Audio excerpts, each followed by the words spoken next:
"You're not coming back in," my daughter said, her hand tight on the bathroom door handle. I was still sitting in the tub, warm water around my shoulders, staring at the empty space where my clothes had been a moment ago. She had taken them, all of them, and walked out without waiting for my answer. The sound of her heels faded down the hall, swallowed by the music from the party I was supposed to attend. For a few seconds, I just sat there, dripping and blinking at the pale steam curling in the air. The humiliation hit me first, sharp, hot, impossible to hide even from myself. Then came the confusion. Why? I'd been invited. This was supposed to be my granddaughter's big night. I'd chosen my best skirt, the one with the neat pleats and the soft navy blouse. It wasn't glamorous, but it was me. Apparently, that was the problem. I reached for the towel on the radiator, wrapping it around me like a shield. Through the thin door, I could hear laughter, glasses clinking, the sound of forks on china. My party, my family, my blood. And here I was, stripped, exiled, as if I were some stranger who had wandered in by mistake.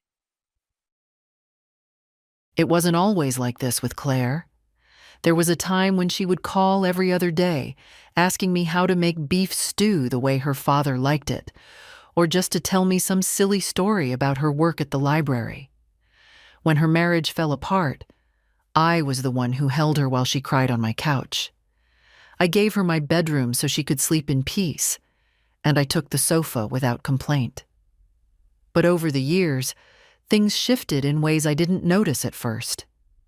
She remarried to a man who wore polished cufflinks and never looked at me for more than a second when he shook my hand. She moved into a bigger house, the kind with a driveway that curves like it's posing for a magazine photo. My phone rang less often. The visits became rare, quick, almost like errands. And each time I came over, there was something in her eyes, a flicker, a tightening, that made me wonder if I'd worn the wrong shoes or said the wrong thing. Money was the one thread that kept us tied. When Claire and Matthew wanted to redo their kitchen, I wrote the check. When the car needed replacing, I found a way.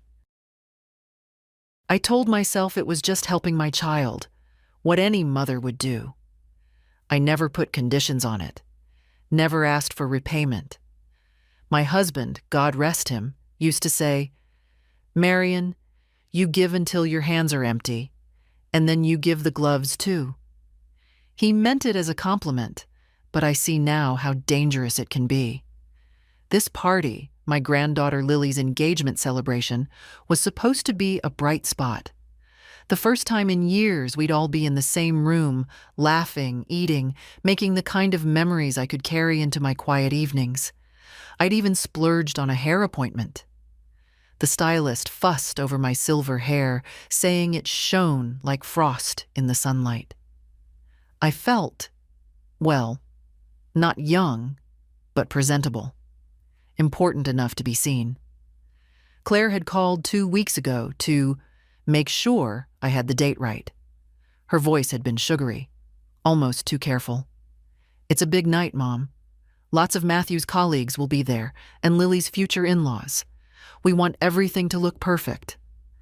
I told her I understood, that I'd wear something simple. I even tried on half my closet to make sure nothing looked shabby. And yet, here I was, dripping water onto the bath mat, staring at the empty hook where my skirt had been. The message couldn't have been clearer. "You don't fit the picture we're painting tonight." I don't know if she thought I'd cry quietly and wait until everyone left, or if she imagined I'd be too ashamed to show my face. I thought about the last family dinner I'd attended at her house. It was Thanksgiving, and I'd brought my cranberry sauce in the same chipped bowl I'd used for 30 years. Halfway through the meal, Matthew had taken it to the kitchen and brought it back in a white porcelain dish to match the table. Claire had smiled tightly at him, then at me, as if to say, "Don't make a fuss." I didn't. I never did. But tonight, with the bass of the music pulsing faintly through the floor, something in me felt tired. Not the usual end-of-the-day tired. A deeper kind. Like the kind you feel in your bones when you've carried too much for too long. I thought of Lily.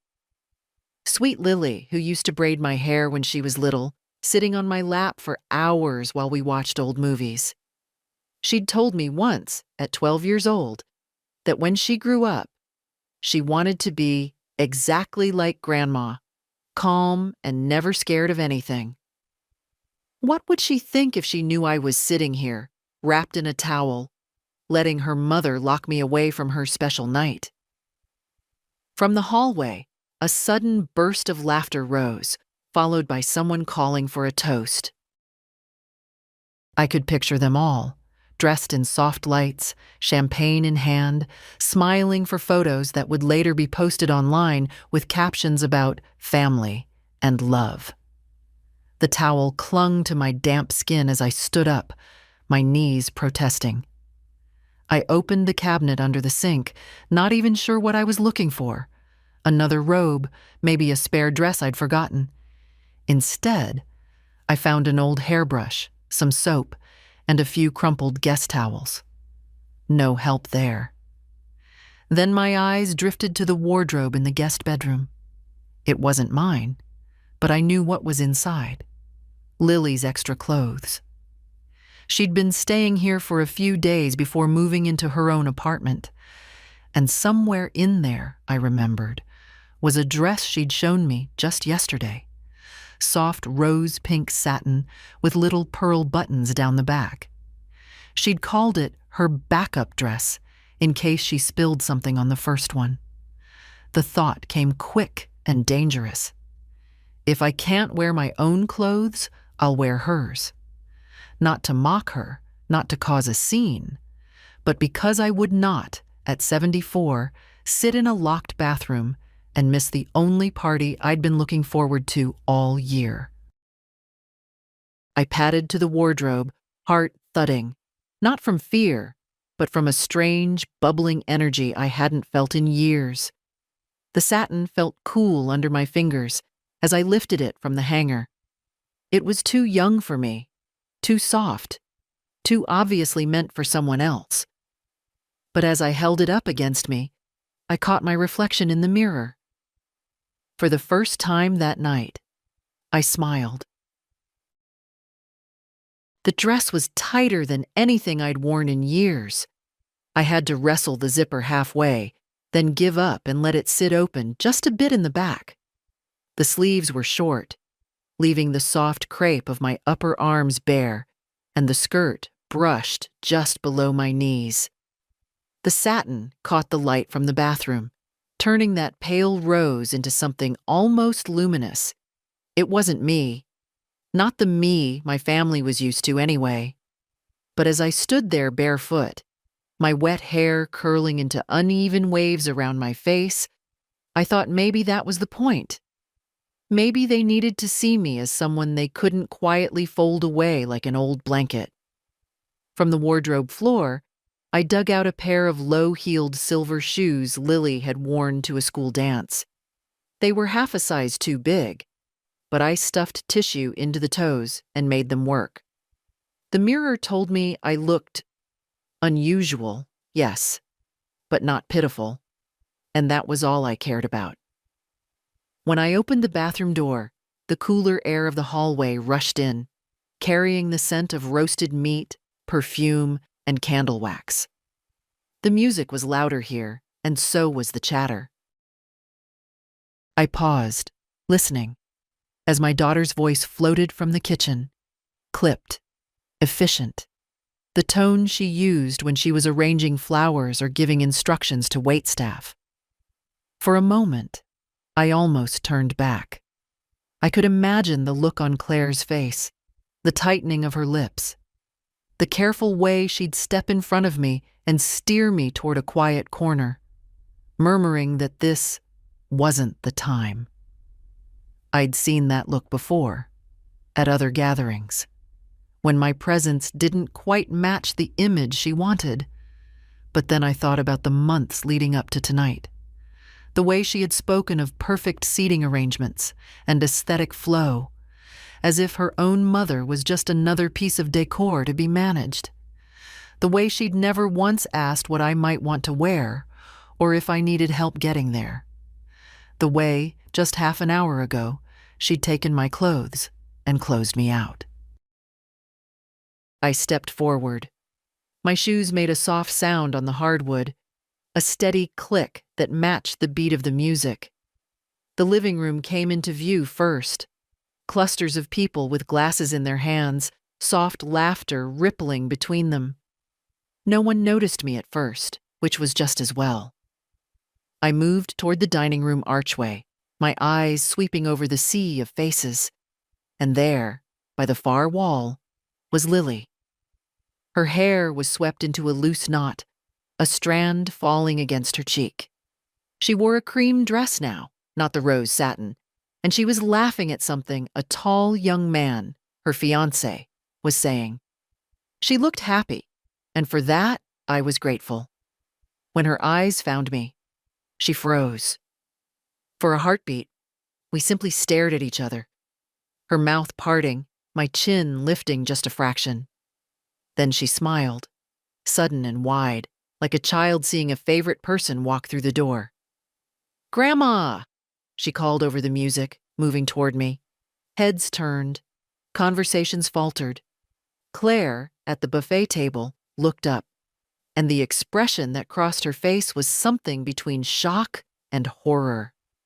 Lily reached me first, her hands warm on my arms.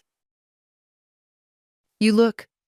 She paused, eyes sparkling, with a mix of amusement and admiration. "You look incredible." I could feel every pair of eyes in the room now. Some curious, some amused, a few politely puzzled. Claire was threading her way through the crowd, her smile stretched thin, her gaze sharp.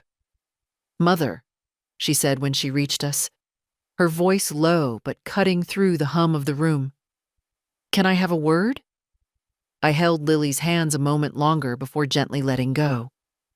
"Of course," I said, keeping my tone even. But inside, I was already bracing myself. Claire led me toward the hallway, away from the chatter and the music. Her grip on my elbow was light but unyielding. "What?" she began, each word clipped. "Are you doing?" I met her eyes. "Attending my granddaughter's engagement party."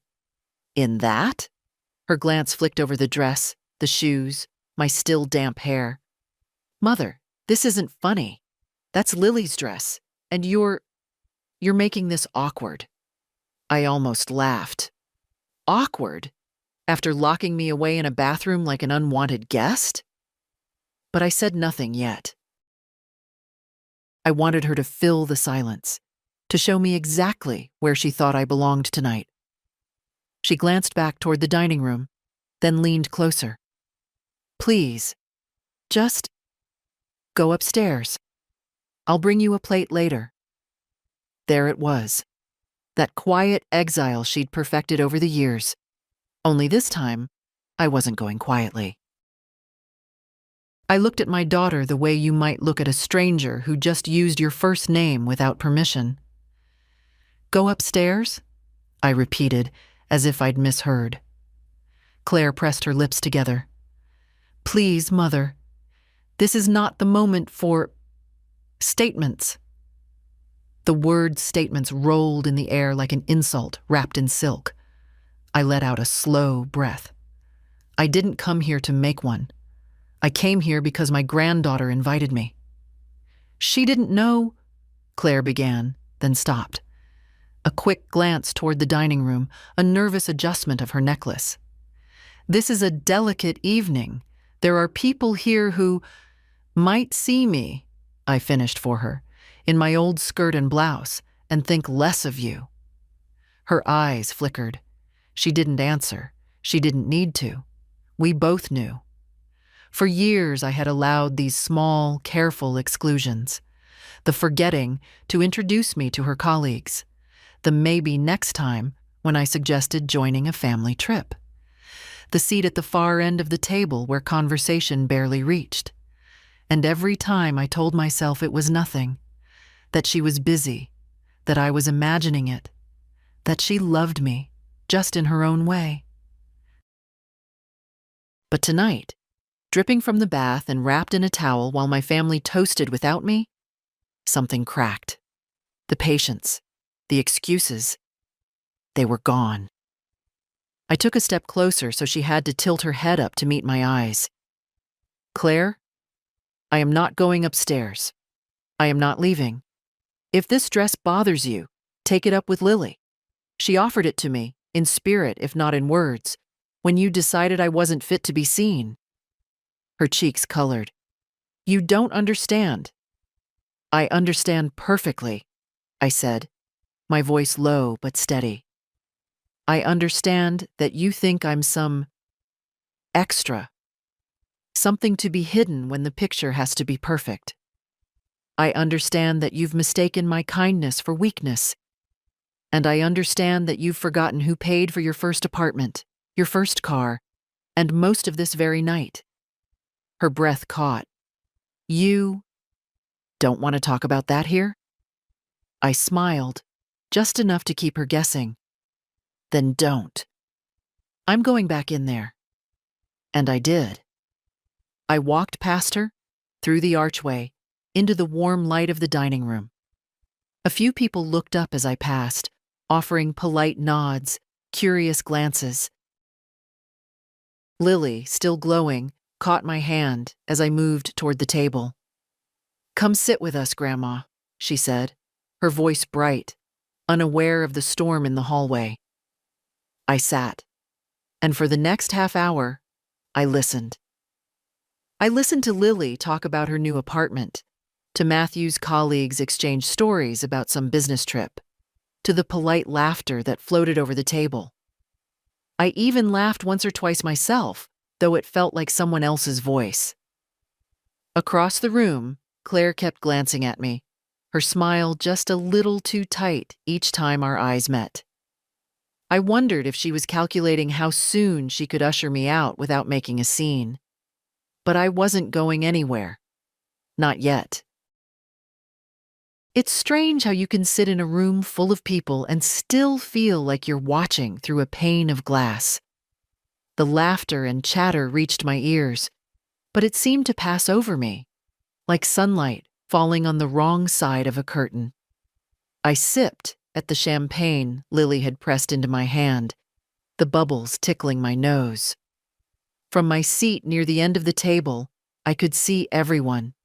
Lily glowing beside her fiancé, Matthew with his permanent air of polite boredom, and Claire moving between guests like a hostess in a magazine spread. She was in her element here, all smooth smiles and practiced warmth. I was about to take another sip when a snippet of conversation floated toward me from the pair seated behind. A man's voice, older, confident, said, "Well, it's a smart move, putting the place in her name. Keeps things tidy when the time comes." A woman laughed softly. "Oh, Matthews thought it all through. Claire said it'll be easier once they have full control. No mess with probate, no awkward family claims." They weren't speaking loudly, but it was the kind of quiet you use when you don't think the person concerned is anywhere nearby. I froze, the glass hovering at my lips. The place? My house? The only thing in my name besides my savings? I shifted slightly in my chair, as if adjusting my skirt, and caught more. "She's 74. It's not like she needs much now. Just make sure she's comfortable, you know? Then when—" A pause, the man lowering his voice. "You can get the renovation started." The woman murmured something I didn't catch, then they both laughed softly. My chest felt tight, not with shock, but with a kind of weary recognition. So that's what it was. Not just about tonight, not about a dress or a perfect evening. It was about making sure I stayed out of sight and maybe, eventually, out of the way. I'd heard hints before. Claire once mentioned streamlining my affairs, a word that made my skin prickle. Matthew had offered to help with my accounts, smiling as if it were a kindness. I'd laughed it off, told them I was quite capable. But now, hearing strangers discuss my future like it was a project in their hands, something in me stiffened. Lily's voice pulled me back. "Grandma, you haven't touched your food." She leaned closer, her eyes concerned. "I'm fine, darling," I said, forcing a smile. "Just enjoying the company." She smiled back, though her brow stayed furrowed. She had always been quick to sense when something wasn't right. When she was little, if I was having a bad day, she'd bring me a flower from the garden without a word. Across the table, Claire caught my gaze again. This time, her smile didn't even try to reach her eyes. I set my glass down carefully, the stem cool against my fingertips. I thought of all the checks I'd written over the years, the way I'd told myself it was love, it was family, it was what mothers did. I thought of the times I'd been left out, brushed aside, handled like a problem to be managed. And I thought about the bath earlier tonight, about standing there in that towel while my daughter walked away with my clothes. Something in me settled then, not in defeat, but in decision. I wouldn't say anything tonight. Not here, not in front of Lily. But before this week was over, I was going to make sure Claire and Matthew understood exactly where I stood and where my money would no longer be going. Lily caught up with me near the dessert table. "Grandma," she said quietly, "can we talk for a second?" Her voice was low enough that the clink of cutlery and hum of conversation almost swallowed it. She took my hand, warm and steady, and guided me toward a little alcove near the back door, away from the crowd. "What's going on?" she asked. "You seem different tonight. Not upset exactly, but—" She tilted her head, searching my face. "And why are you wearing my dress?" I almost told her the truth in a rush, that her mother had taken my clothes while I bathed, that I'd been left with nothing but a towel, that I'd overheard strangers casually discussing my house like it was a prize waiting to be claimed. But I didn't want my words to sour her night. "Your dress?" I smiled faintly. "It was hanging in the wardrobe. It looked like it might have a nice time tonight, so I borrowed it." Lily's brows knitted. "You mean Mom didn't give it to you?" I shook my head. Her eyes darted toward the crowd, where Claire was laughing at something Matthew had said, her hand resting lightly on his arm. Lily's lips pressed into a thin line. "She told me earlier you'd decided not to come," Lily said slowly, "that you'd been feeling tired." There it was. The lie. Dressed up neat enough to pass in polite company. I felt the old familiar ache, the one that comes from realizing how many stories have been spun in your absence. "I wanted to be here," I said simply, "and here I am." Lily stared at me a moment longer, as if weighing whether to press for more. In the end, she just squeezed my hand. "Well, I'm glad you are." Her eyes softened. "Don't let her push you away tonight, okay? It's my party too." I nodded, but the truth was already shaping itself in my mind. Tonight wasn't the real battleground. That would come later. And when it did, I wouldn't be pushed anywhere I didn't want to go. Back at the table, dessert had been served. A glossy chocolate torte that looked like it belonged in a magazine. I picked at it with my fork, my appetite gone, my ears tuned to scraps of conversation around me. Each mention of future plans or next steps tightened something in my chest. At one point, I heard Matthew telling a colleague, "We've got some renovations lined up for next year. Shouldn't be too hard once the paperwork's all settled." Claire chimed in with a laugh. "We just have to convince her it's for the best." They didn't say my name, but they didn't need to.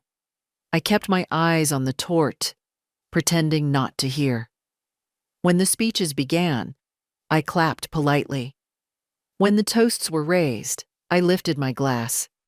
I smiled in all the right places, but each gesture felt like a mask I'd slipped on for the evening. At last, when people began drifting toward the door, I found my coat. Yes, still hanging in the hallway closet where I'd left it before bathing, and slipped outside. The cold night air wrapped around me like something honest. I didn't leave immediately. I stood at the edge of the driveway, looking back at the house.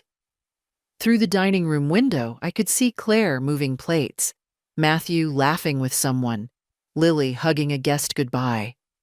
It was a beautiful picture if you didn't know the missing parts.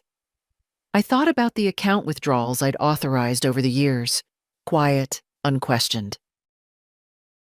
About the credit card bills I'd paid just to help out this month. About the signed checks that had bought their cars, their holidays, their dinners in restaurants like this one. No more.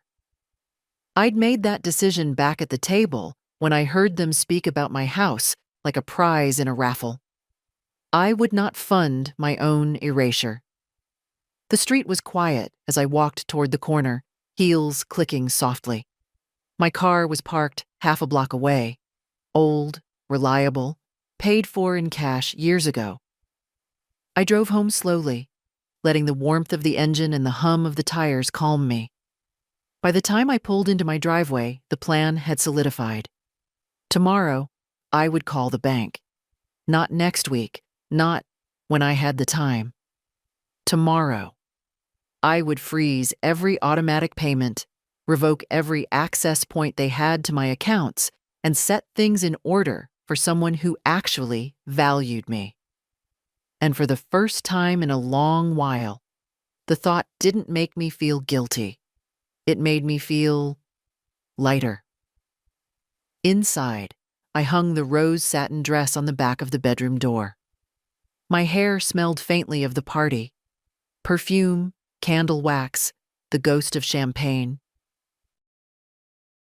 I sat on the edge of the bed, kicked off Lily's silver shoes, and let the silence of my own home fold around me.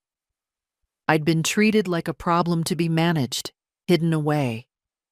But tomorrow, they'd find out I was neither invisible nor helpless. I didn't sleep much that night, but for once it wasn't because of restlessness or aching joints. It was because my mind was clear, steady, and set on something I should have done years ago. By the time the first light of morning slipped through the curtains, I was already sitting at the kitchen table with my old leather address book, my reading glasses perched low on my nose, and the phone in front of me. The bank's number was circled in blue ink, one of the few things I'd never stored on the mobile. I made tea, strong and dark, and let it sit untouched while I dialed. The line clicked, and a bright young voice answered. "Good morning, Westford Savings and Trust. This is Amanda. How may I help you today?" "Good morning," I said evenly. "My name is Marion Lawson. I'd like to speak to someone about revoking all automatic transfers and third-party access to my accounts."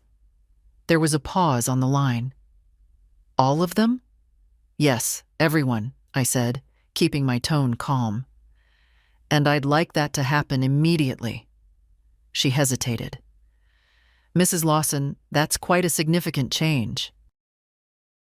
"May I ask?" "You may ask, but I won't be discussing family matters with the bank," I interrupted, not unkindly. "What I do need is for you to confirm that no one can use my accounts but me, starting now." Her voice brightened in the way people do when they realize they won't get more than the essentials. "Understood, Mrs. Lawson. I can temporarily suspend all authorizations until you sign the full revocation forms in person. That will be fine. I'll come in this afternoon." While she typed, I thought of Claire's face last night when she saw me in Lily's dress. The tightening jaw, the flash of something between embarrassment and annoyance. It wasn't just about the evening, it was about control. And the easiest way to control someone is to keep them financially dependent, or in my case, financially generous. "All authorizations are suspended as of now," Amanda said. "This includes linked cards, scheduled payments, and standing orders." "Thank you," I said, and meant it. "I'll see you later today to finalize the paperwork." After I hung up, I took my tea to the living room and stood looking at the mantel. Photos of my late husband, of Lily as a toddler, of Claire in her 20s, when she still looked at me like she saw a person, not an inconvenience, watched me back in silence. It's a peculiar thing, realizing that the people you've built your life around have built theirs on the assumption that you'll always be there to prop them up. You don't see the change happen.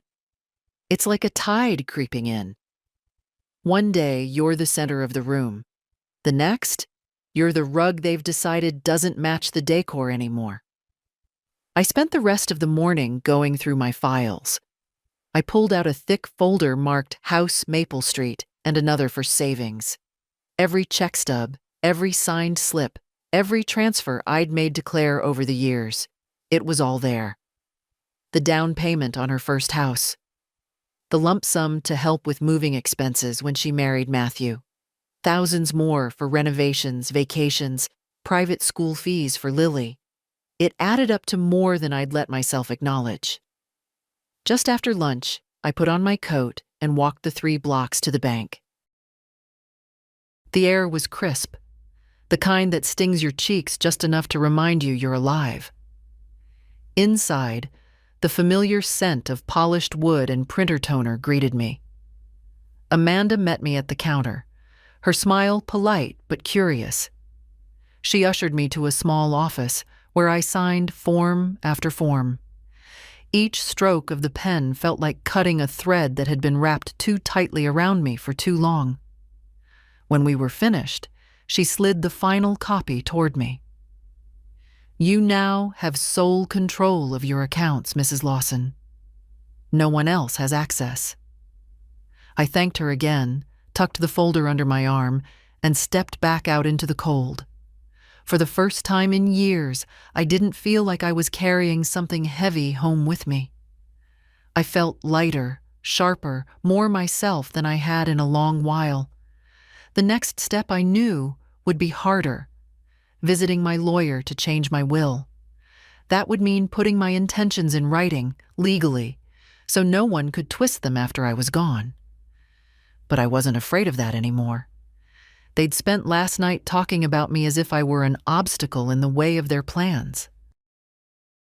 Today, I'd begun removing myself from those plans altogether, and I couldn't think of a more fitting gift to myself. By the time I reached Harold Kent's office, the winter afternoon light had gone that silvery gray that makes everything look like it's been dipped in dust. Harold had been my lawyer for nearly 25 years, ever since my husband and I had drawn up our first wills.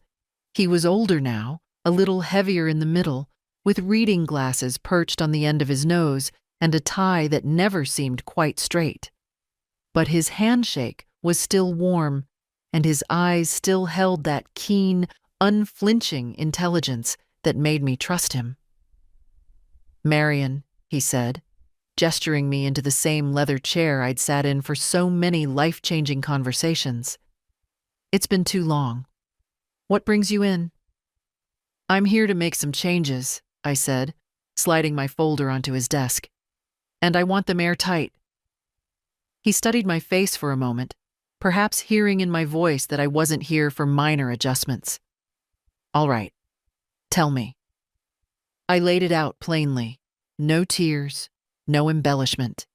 that I no longer wished Claire or Matthew to be beneficiaries of my estate. That my house, savings, and investments should be placed into a trust for Lily, accessible only after she turned 30. That I wanted provisions ensuring no one else could access or sell the house while I was alive, under any circumstance. Harold listened without interruption, only occasionally jotting down a note. When I finished, he leaned back in his chair. I can do all that. But Marion, this is a decisive step. Are you certain? Harold, I said, my voice steady. My daughter locked me in a bathroom last night to keep me from attending a party for my own granddaughter. She and her husband are making plans for my house as if I've already left this earth.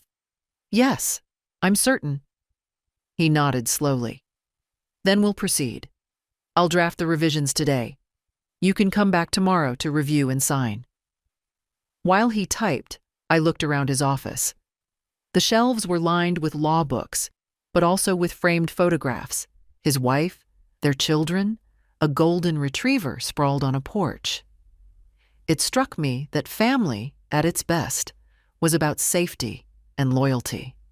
And at its worst, well, it could be the opposite. When Harold slid the draft across the desk, I read every word. The clauses were clear, the conditions strict. There would be no loopholes for Claire to exploit, no vague phrases to twist. Lily would be protected, and so would I. As I initialed each page, I felt something shift inside me. A release, like untying a knot that had been cutting into my hands for years. When the last signature was done, Harold gathered the papers. We'll file everything by the end of the week. And Marion, if anyone tries to pressure you about this, you call me immediately. I will, I promised, standing. And Harold, thank you for listening without judgment. Not judgment, he said with a faint smile. Admiration. Not everyone has the courage to reclaim their life in their 70s. Outside, the air was sharper now, the early dark settling in. The streetlights had come on, casting little circles of gold on the sidewalk. I walked past shop windows glowing with warm light, their displays of winter coats and glittering scarves reflecting back my faint silhouette. When I reached my car, I sat for a moment before starting the engine. My reflection in the rearview mirror looked the same. Same silver hair, same lined face, but I felt different. Not younger, exactly. Just stronger. On the way home, I stopped at the bakery and bought a small lemon tart. It had been years since I'd bought dessert just for myself. At home, I brewed a fresh cup of tea, cut a slice of the tart, and sat at the kitchen table in silence. The phone rang twice while I ate, once from Claire, once from Matthew. I let both go to voicemail. I wasn't ready to hear their voices, not until the papers were filed and my account secured. By the time I washed the plate and turned out the kitchen light, I knew the next conversation we had would be on my terms. I wasn't erasing them from my life entirely, but I was making sure they understood something they'd forgotten. My place in this family is not theirs to decide, and neither is my future. I didn't plan to call Claire. Not yet. I wanted time for the ink on Harold's documents to dry, for the bank records to show what I'd done. It was a strange kind of patience, not the weary waiting I'd done for years, hoping she'd treat me differently, but the deliberate pause of someone who knows she holds the stronger hand. 2 days passed without a word from me, though the phone rang constantly. Claire, Matthew, even Lily called twice, though her messages were softer, more hesitant. By the third morning, I heard the crunch of tires in my driveway. I was at the kitchen table halfway through my tea when the front doorbell rang. Long, insistent. I didn't rush to answer. Let her stand there for a minute, the way I'd been left standing in the hallway of her house, listening to the muffled sounds of a party I was meant to attend. When I finally opened the door, Claire stood on the porch in her camel coat, scarf wound tight around her neck. Her expression was composed, but the sharpness in her eyes gave her away. "Mother," she said, stepping inside without waiting for an invitation. "We need to talk." I closed the door, unhurried. "Do we?" She turned to face me, arms folded. "I've been trying to call you for days. Matthew and I are concerned. We heard from the bank that all the automatic payments have been stopped." "That's correct," I said. Her eyebrows lifted. "May I ask why?" "You may," I said, moving past her toward the living room. "But the answer won't change anything." She followed, perching on the edge of the sofa like someone bracing for turbulence. "If this is about the other night—" "It is about the other night," I interrupted, settling into my chair. "And about every other night, weekend and holiday, when I've been quietly sidelined. It's about the way you took my clothes while I was bathing so you could keep me out of sight at my granddaughter's engagement party." Her face flushed. "That's not—" "Mother, you're making it sound—" "I'm making it sound exactly as it happened." My voice was calm, almost too calm. "And I am no longer financing people who treat me as an embarrassment to be hidden." She leaned forward, her tone shifting from defensive to coaxing. "You're overreacting.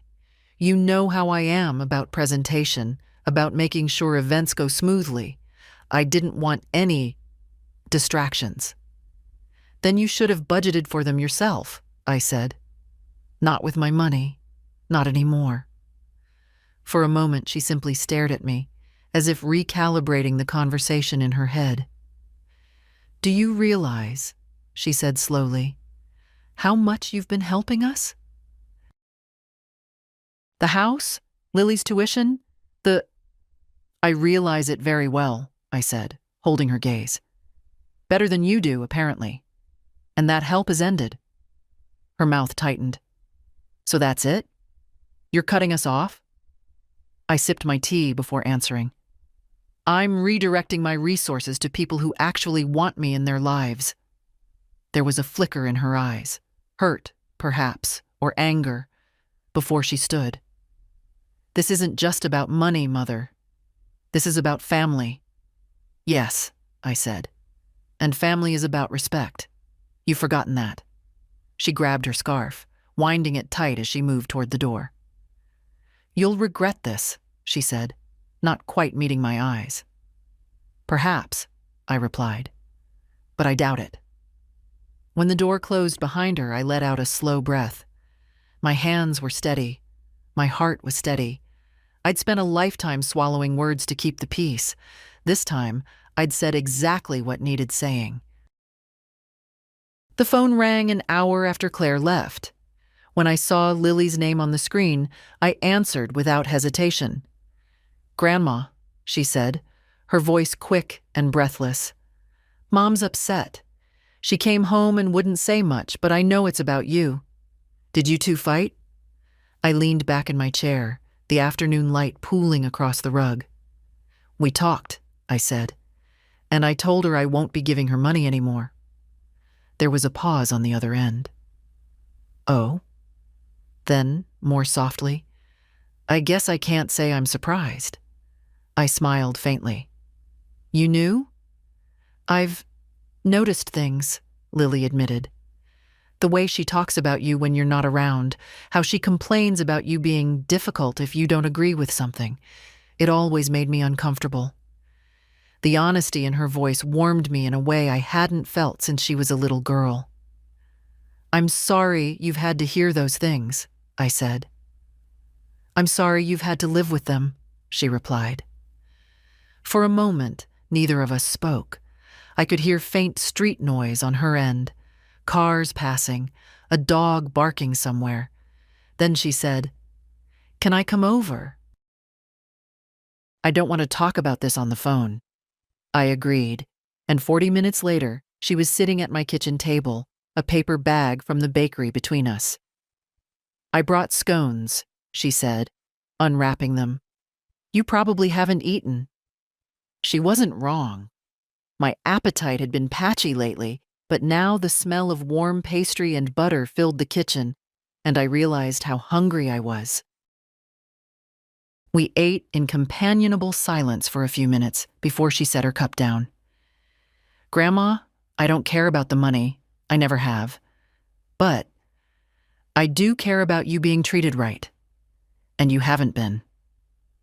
Her bluntness was refreshing. No hedging, no polite avoidance, just truth. I've let it go for too long, I admitted. Partly because I thought it was easier. Partly because I suppose I didn't want to believe my own daughter could see me that way. Lily's eyes were clear and steady. It's not your fault she does, but you don't have to put up with it. I know, I said. That's why I've taken steps. Her eyebrows lifted. Steps? I told her about the bank, about Harold, about the trust I'd set up in her name for when she turned 30. She listened without interrupting, though her fingers tightened around her mug. That's a lot, she said finally. You're sure? Absolutely, I said. I don't want you to feel beholden to me, Lily. But I also want to make sure the people who actually care about me are the ones who benefit from what I've built. Her throat worked as she swallowed. Thank you, she said softly. Not for the money. For trusting me, for seeing me. I reached across the table, covering her hand with mine. You've always seen me, too, even when it wasn't fashionable in this family. We talked for another hour, not just about Claire and Matthew, but about her wedding plans, her work, the little apartment she and her fiancé were setting up. It felt like what family should be. Shared space without performance, conversation without hidden agendas. When she left, she hugged me tight, the way she had when she was small and didn't want to let go. Don't let them wear you down, she whispered. I won't, I promised. And for the first time in a long time, I knew I meant it. After the door closed, I stood for a moment in the quiet house, looking at the 2 mugs on the table, the half-empty plate of scones. The emptiness didn't feel lonely tonight. It felt mine. I knew the storm with Claire wasn't over, but now I had my anchor, someone who understood, and that made all the difference. It was 3 days before I saw them again. Not just Claire this time, but Matthew too. They arrived together on a Saturday morning, unannounced, their car pulling up with that smooth purr expensive engines make.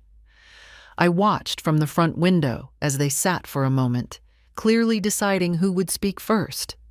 When they came to the door, Matthew was the one who rang the bell.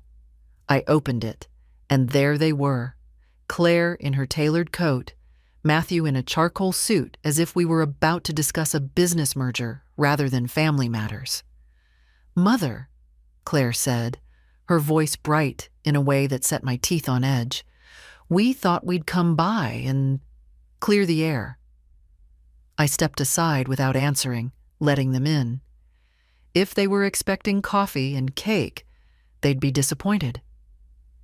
Matthew got straight to it once we were in the living room. We're concerned about the recent financial changes you've made. We think there may have been a misunderstanding. No misunderstanding, I said, taking my seat in my armchair. I decided my money should go where I choose, not where I'm told. Claire perched on the sofa's edge, her posture perfect, her smile practiced. Mother, we've always appreciated your generosity. That generosity, I cut in, was never meant to be an entitlement. and it certainly wasn't meant to buy my absence from family events. Her cheeks flushed. That's not fair. The other night was complicated. Yes, I said. It was. For you. I imagine it's hard to host a party when your mother might embarrass you simply by existing. Matthew shifted in his seat, clearing his throat. Let's be reasonable. We've made plans for the house. I held up a hand. Stop right there. The house is not yours to plan for. It never will be. His jaw tightened, but he forced a polite tone. We're just trying to think ahead. You're not getting any younger and managing a property. I've managed this property for 40 years, I said sharply. And I'll manage it until I decide otherwise. That decision won't involve you. Claire's voice dropped to that quiet, coaxing tone she used when trying to close a deal. Mother, please, we can work something out. If this is about feeling included, we can... This is about respect, I said, my voice steady, which can't be negotiated back into existence after being taken for granted. They exchanged a glance, one of those silent marital conferences that happen in a blink. Matthew leaned forward, resting his elbows on his knees. Look, this is going to cause tension, not just between us but in the family. Lily, I interrupted, understands why I'm doing this. She was here. We spoke. That caught them off guard. Claire's eyes narrowed. You told her? I did, I said. Because I trust her, and because she deserves honesty. For a moment, the room was very still. Then Claire stood abruptly, smoothing her coat. If you think this will make you happy, Mother, fine. But don't expect us to come running the next time you need something. I rose too, meeting her eyes. I wouldn't dream of it. Matthew followed her out, his expression carefully neutral. The door closed with a muted click, and I stood for a long moment in the quiet. I wasn't shaken. Not anymore. Their words had no hooks left in me. I'd expected anger, guilt, attempts at persuasion. I'd expected them to try to make me feel small. Instead, I felt taller. It's a strange relief realizing there's nothing more they can take from you once you've already taken back what matters most, yourself. The following Tuesday, I had company I actually wanted. Margaret showed up just after lunch, knocking lightly before letting herself in, as she's done for the past 30 years. She carried a paper bag from the deli and 2 thermoses of tea. I heard you've been stirring the pot, she said with a grin as she set the food on the table. Thought I'd come see for myself if you were still alive and kicking. I laughed, really laughed, the kind that shakes the shoulders. Alive, kicking, and apparently persona non grata in certain circles. We sat down with sandwiches, the kitchen filling with the smell of fresh bread and mustard. I told her everything, from the night of the party to the visit from Claire and Matthew. She didn't interrupt, though I saw her eyebrows lift more than once. When I finished, she leaned back in her chair, arms folded. About time, she said simply. I blinked. About time for what? For you to stop letting them treat you like the hired help, she said. You've been giving and giving, Marion, until there's nothing left but the crumbs you save for yourself. And for what? So they can talk about you like a problem to solve? Her bluntness hit like a gust of fresh air. Margaret had always been like that. No sugarcoating, no tiptoeing around hard truths. I suppose I kept hoping it was just a phase, I said quietly. That one day she'd remember I'm her mother, not a prop she can hide in the wings. Margaret reached across the table, giving my hand a squeeze. You're more than her mother. You're you. And if they can't see that, then they don't deserve the best of you or your money. We finished lunch, and then she pulled out a tin of shortbread she'd baked. For later, she said, though I broke into it immediately. The simple pleasure of buttery biscuits and hot tea with someone who saw me clearly was worth more than any grand gesture. After she left, I found myself thinking about her words. You're more than her mother. I'd spent so many years defining myself by my role in other people's lives, wife, mother, grandmother, that I'd almost forgotten there was a me outside of those titles. That afternoon, I went for a walk, something I hadn't done in weeks. The air was crisp, the sun low enough to throw long shadows across the pavement. I passed neighbors I'd known for decades, stopping to chat with Mrs. Patel about her garden, waving to the mailman. These small connections, I realized, had been my quiet foundation all along. When I reached the park, I sat on a bench and watched children chase each other across the grass.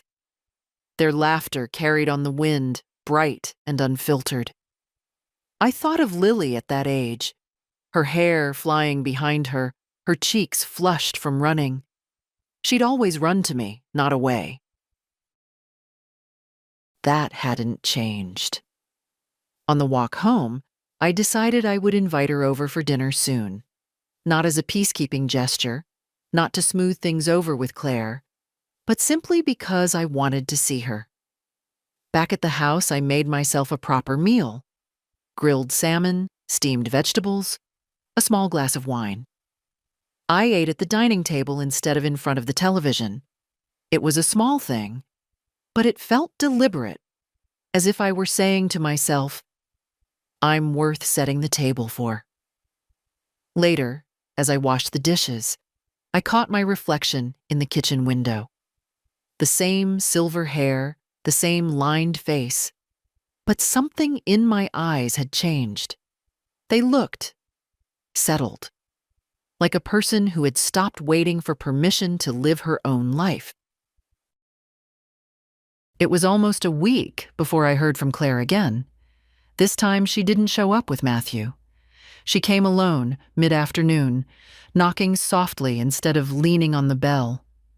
When I opened the door, she was holding a small bouquet of lilies, white, long-stemmed, wrapped in tissue.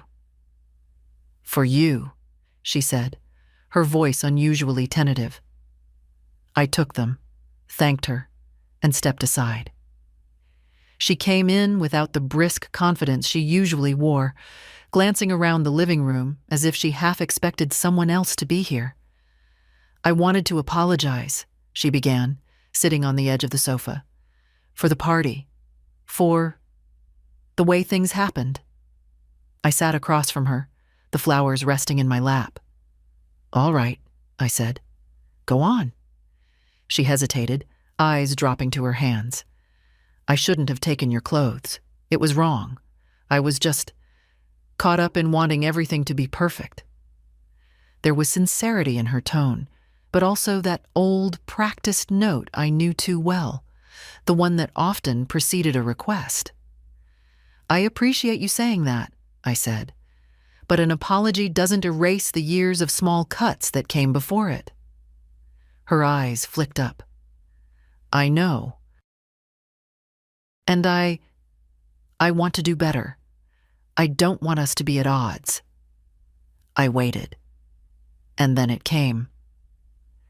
Matthew and I have been talking, she continued, and we think maybe we could help each other.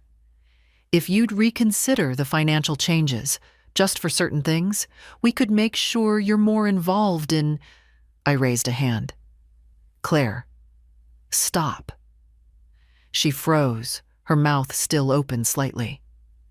We are not negotiating my worth, I said evenly. And we are not tying my presence in this family to my bank account. That time is over. Her shoulders stiffened. It's not about that. It's about security, planning ahead. You know the house will be a lot to manage as you get older. I've made arrangements for that, I said. On my terms. For a moment, she looked like she might argue, but something in my expression must have stopped her. She sat back, crossing her arms. You've changed, she said, not quite accusing, not quite admiring. I've stopped pretending, I replied. There's a difference. The quiet between us was heavy, but not the old, uneasy kind. This was a stillness that said the ground had shifted, and she was deciding whether to stand on it or step away. Finally, she rose. Well, I suppose that's that. It is, I said, standing too. But Claire, if you want to visit, if you want to talk, you don't need an excuse. Just come, as my daughter, not as a negotiator. Her lips pressed together, her gaze searching mine for something. She didn't answer, just nodded once and headed for the door.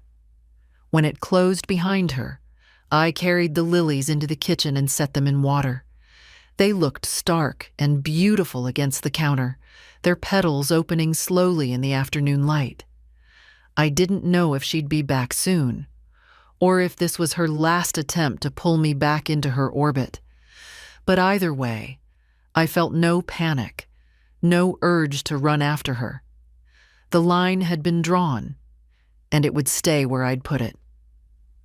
That night, I sat by the window with a book, the quiet of the house wrapping around me. The lilies were visible from my chair, their white blooms catching the lamplight. I thought about how they'd looked when she handed them to me, closed tight, careful. And how, given a little time and the right space, they'd opened on their own. Some things do. The call came from Lily on a Friday evening. Her voice had that warm lift to it that always made me picture her as a little girl again, calling from the garden to show me something she'd found. Grandma, we're having a few people over tomorrow night, just a small dinner. I'd really like you to come. No big speeches, no stiff clothes, just us. I didn't have to think twice. I'd love to, I said. The next day, I put on a soft blue sweater and a pair of trousers that were comfortable but neat. I braided my hair back, tied it with a ribbon, and baked a lemon drizzle cake, one of Lily's favorites. It felt good to prepare something for someone who'd actually want me there. Her apartment was small but inviting, warm light spilling from the windows when I arrived. She opened the door before I even knocked, wrapping me in a hug that smelled faintly of rosemary and garlic. Inside, there were only 6 of us.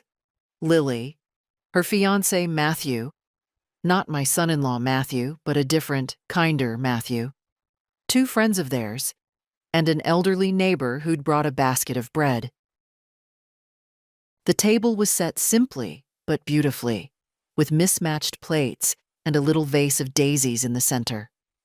As we ate, conversation flowed easily. No careful image management, no side whispers about future plans. Just talk about books, travel dreams, recipes gone wrong, and the neighbor's mischievous cat who'd once stolen a pork chop right off a plate.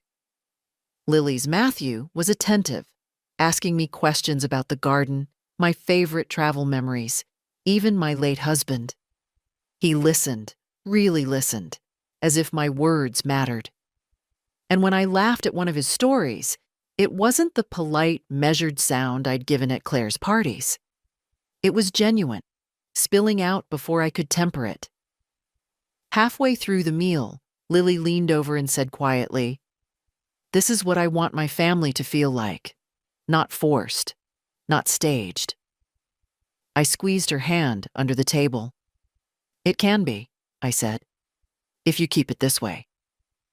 When dinner was over, we lingered at the table, sipping tea and nibbling at the lemon cake.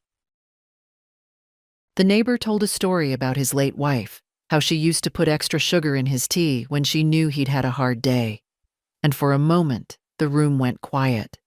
Not out of discomfort, but in that shared space where everyone's heart beats in the same rhythm. Before I left, Lily packed me a small basket with leftovers, insisting I take it. At the door, she hugged me again. "I'm glad you came," she said. "I hope you know you're always welcome here." I nodded, but words felt too small for what I wanted to say. Instead, I just held her a moment longer, breathing in the certainty that here, at least here, I was wanted for who I was, not for what I could provide. The night air was cool as I walked to my car, the street lamp casting soft light over the pavement. My hands were warm from carrying the basket, my chest warmer still from the evening. I thought of the long table at Claire's party, the polite smiles, the undercurrent of calculation, and I thought of this small, mismatched table with its daisies and its laughter. If you'd asked me a month ago which one felt like family, I might have hesitated. Not anymore. The morning after Lily's dinner, I woke earlier than usual, not from habit, but from a kind of stillness inside me that I hadn't felt in years. No rush of worry about who might be calling, no dread about what uncomfortable conversation might be waiting. Just quiet. The house was cool, the air faintly scented with the lilies Claire had brought a week ago. They'd opened fully now, pale and unashamed, their petals bending in a slow, graceful surrender to the light. I made coffee instead of tea, just for a change, and carried it into the living room. The early sun lay across the rug like a soft blanket. From my chair by the window, I could see the street slowly coming to life. Dog walkers, a boy on his bike, the postman with his satchel. For years, my mornings had been a list of what needed to be done for other people. A check to post, a bill to cover, a meal to prepare for a gathering where I'd be tucked at the edge. I don't think I ever noticed how much of myself I'd poured out without leaving any to drink from. Now, I noticed everything. The way the light hit the mantel, making the dust motes dance. The hum of the refrigerator in the kitchen, the faint crackle of the newspaper as I turned a page. Ordinary things, but they felt like mine again. I thought about the past weeks, the bath, the missing clothes, the walk into that party wearing Lily's dress. It seemed like such a small act now, but maybe that was where the change began. Not with the bank or the lawyer, not even with the confrontations, but with the choice to walk back into that room when I could have hidden. I thought about Claire. I didn't hate her. Anger wasn't the right word either. What I felt was a kind of acceptance of who she was and who I couldn't be for her anymore. If she came around again, I'd open the door. But I wouldn't open my accounts or my dignity just to keep the peace. The coffee cooled in my hands as I let my thoughts wander to Lily. She'd have her wedding soon, her own home, her own life to build. I felt peace knowing that when I was gone, what I had would go to someone who saw me, not the version her mother tried to shape, but me. I finished the coffee, rinsed the cup, and set it in the sink. Outside, the day was brightening. Somewhere down the street, a child was laughing, the sound carrying easily in the crisp air. I went to the garden, pulling on my cardigan against the chill. The soil was damp from last night's rain, and tiny green shoots were poking through where I'd planted bulbs in the autumn. They'd been waiting in the dark all winter, patient and unseen, until it was time to grow. Maybe that's all I'd been doing too, waiting. And now I'd finally pushed through. When I came back inside, I found myself smiling without any particular reason.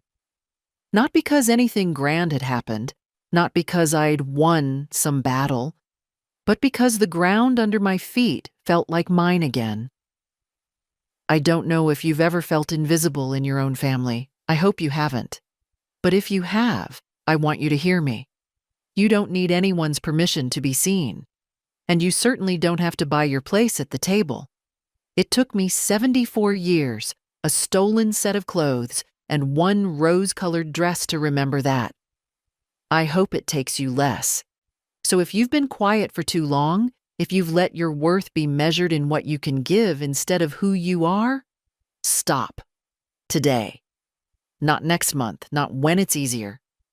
Take back your seat, your voice, your life. Because you're not just part of someone else's story. You're the one holding the pen.